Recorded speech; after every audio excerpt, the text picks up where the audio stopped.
Hi, welcome to Discovering Lee. I'm Mike, your host. Today we're going to be cooking a quick and easy Pico De Gallo. So let's go to the chopping board. So for ingredients, we have jalapenos, a purple onion, a pair of medium-sized limes or one large lime, a clove of garlic, and some fresh cilantro. So what we're going to do first, we're going to do a couple of things. As far as picking the onion, we're picking a purple onion instead of a yellow onion because the purple onion is very well suited for raw dishes where the yellow onion you use more commonly in cooking. This has better color. You would really want that to bleed in your dishes when you're cooking something. So good flavor, good taste, looks visually very appealing. As far as the jalapenos, you'll notice I've got two different ones. This is basically to show you how to pick a jalapeno. Some people like them hot, some people don't. This is a young pepper. You'll notice it's green, smooth flesh, kind of like a young person.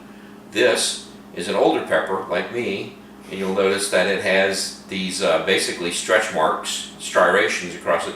This is going to be a hotter pepper. It's a darker green, more mature pepper. This will be a hotter pepper.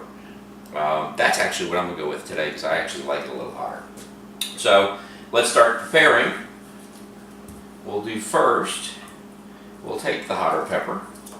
We only need about a tablespoon. I've already got my knife sharpened.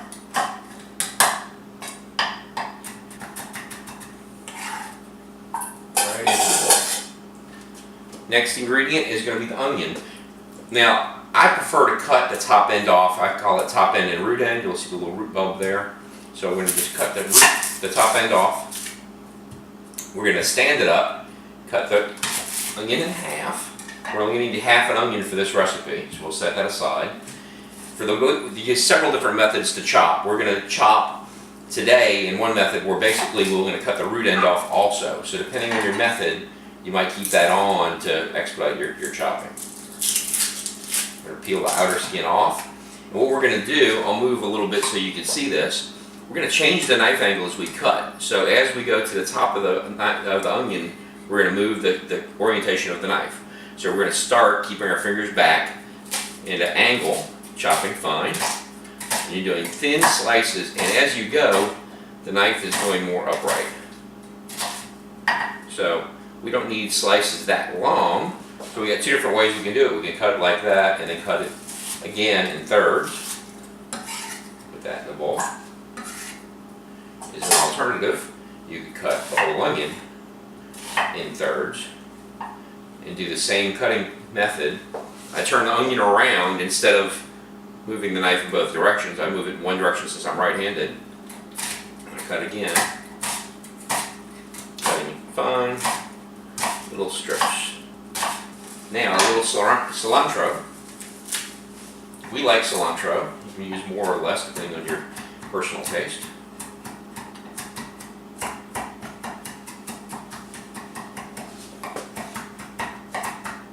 I don't like this super fine. I like having chunks of it. That's good for me. That goes in the bowl. Now for our limes, we'll roll them out to release the juices. Cut them in half. Clove of garlic somewhere.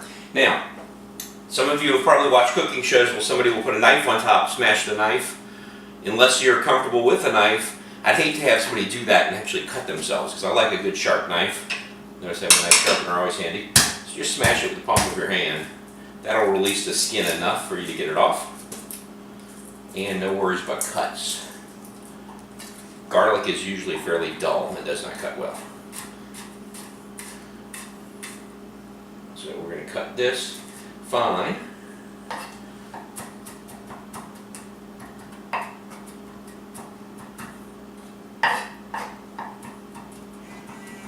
Yummy, yummy garlic.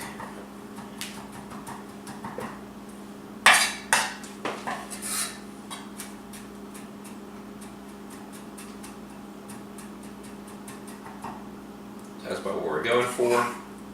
With that in the bowl. Now I have two special ingredients that we're going to use that I really prefer. I use olive oil. I'm going to use just a teaspoon of olive oil.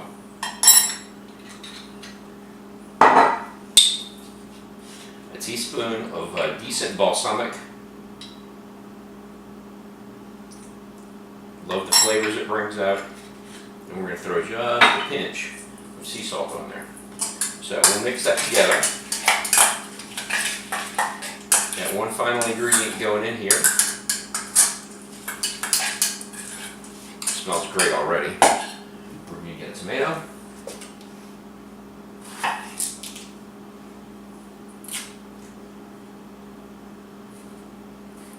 Remove the core.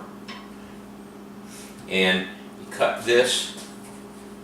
Better if your knife is sharp.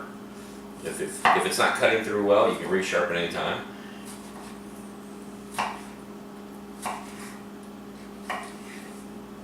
And turn to the side. And we're going to just get this to a decent dice. You don't want huge chunks of tomato. I don't like too finely chopped. It might be good, personal preference. Put that in a bowl.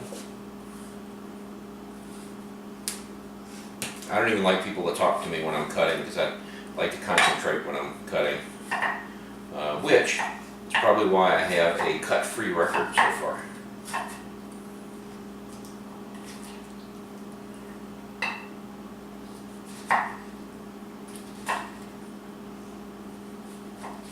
Always be aware of where your knife is and where your fingers are. If the two meet, it's a bad day. So there we go, lots of color, lots of flavor. We're going to let this sit up for at least 15 minutes before we use it, preferably. And we're going to show you how to use this on a fish taco in our next recipe. So tune in to us on the web, all of our social media sites. This recipe, of course, the live video you're watching now, but we'll also have the full recipe for you to follow along. So thanks for tuning in. I'm Mike. Have a good day.